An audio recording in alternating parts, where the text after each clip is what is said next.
தென்னாடுடைய சிவனே போற்றி, எந்நாட்டவர்க்கும் இறைவா போற்றி. திருவாசகத்தில் கோயில் மூத்த திருப்பதிகத்திலிருந்து ஒரு பாடல்.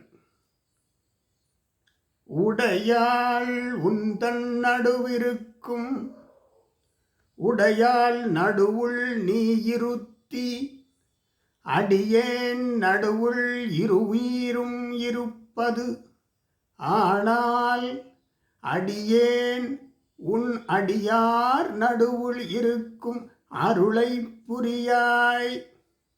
பொன்னம்பலத்து முடியா முதலே, என் கருத்து முடியும் வண்ணம் முன்னின்றே. என் கருத்து முடியும் வண்ணம் முன்னின்றே.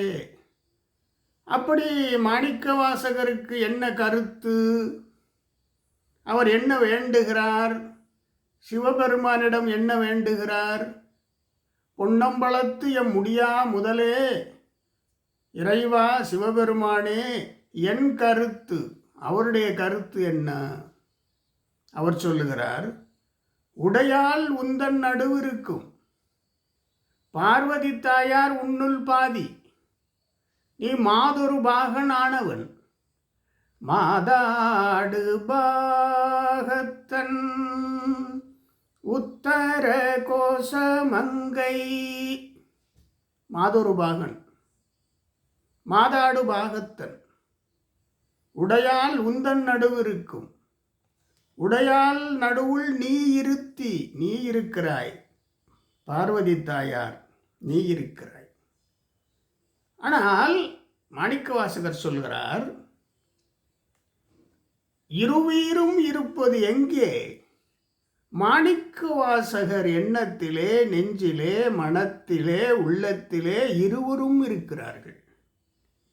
உடையால் உந்தன் நடுவிருக்கும், உடையால் நடுவுள் நீ இருத்தி, சிவபெருமானே, அடியேன் நடுவில் இருவீரும் இருப்பது.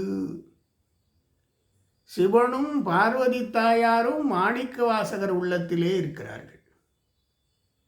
இது மாணிக்கவாசகருக்கு போதவில்லையாம். அதனால கேட்கிறார். என்ன கேட்கிறார்? அடியார் நடுவுள் இருக்கும் அருளை புரியாய். நான் அடியார்களோடு இருக்க வேண்டும். உடையால் உந்தன் நடுவிருக்கும், உடையால் நடுவுள் நீ இருத்தி, அடியேன் நடுவுள் இருவீரும் இருப்பது, ஆனால் அடியேன் உன் அடியார் நடுவுள் இருக்கும் அருளை புரியாய். எதை கேட்கிறார்? நான் அடியார்களோடு இருக்க வேண்டும், அடியார் நடுவில் இருக்க வேண்டும். அடியார் தொகை நடுவே ஓர் உருவாய உந்தன் திருவருள் காட்டி, என்னையும் உய்ய கொண்டருளே. மாணிக்கவாசகர். கோமான் பண்டை தொண்டரொடும், கோமான் பண்டை தொண்டரொடும் அவன் குறிப்பே குறிக்கொண்டு போமாறு அமைமின். தொண்டர்களோடு அடியார்களோடு நான் இருக்க வேண்டும். என்ன எப்படி அந்த அருள் அவர் பெற்றிருக்கிறார். அதனால்தான் அனைத்து சிவனடியார்களும் திருவாசகத்தை பாடிக்கொண்டே இருக்கிறார்கள்.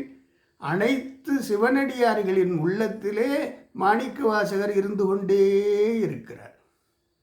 மாணிக்கவாசகர் இருந்து கொண்டே இருக்கிறார். திருவாசகம் எனும் தேன் மாணிக்கவாசகர் இருந்து கொண்டே இருக்கிறார்.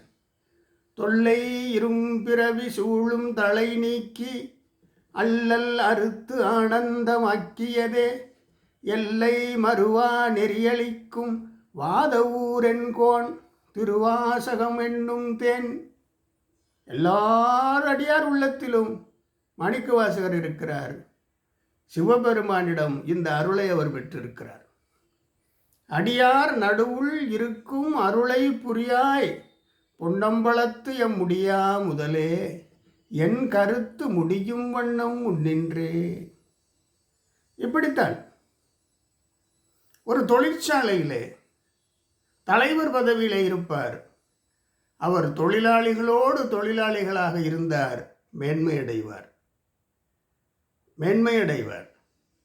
ஆசிரியர் மாணவர்களோடு இருந்து மாணவர்களை மேம்படுத்தி மாணவர்களின் உள்ளத்திலே வாழ்ந்து கொண்டிருப்பாரேயானால் அவர் மேம்பாடடைவார்.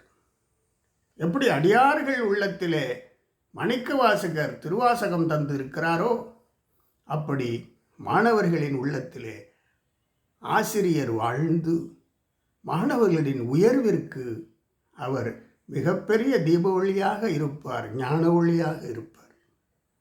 இதைதான் நம் கீழ் யார் யார் பணியாற்றுகிறார்களோ அவர்களோடு இருக்க வேண்டும். இந்த கருத்து இதிலிருந்து எடுத்துக்கொள்ளலாம். இறைவன் பார்வதி தாயாரும் சிவபெருமானும் மாணிக்கவாசகர் உள்ளத்திலே இருக்கிறார்கள்.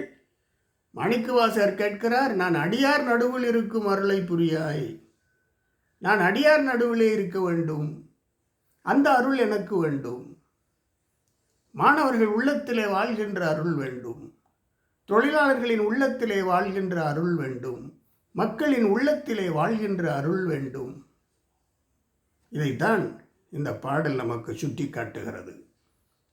அடியேன் உன் அடியார் நடுவுள் இருக்கும் அருளை புரியாய். இதனால்தான் சைவ சித்தாந்தத்திலே 12 திருமுறைகளிலே 8ஆம் திருமுறையான திருவாசகம் அனைத்து வாசகர் நெஞ்சத்திலும் இருக்கிறது, அனைத்து அடியார் நெஞ்சத்திலும் இருக்கிறது.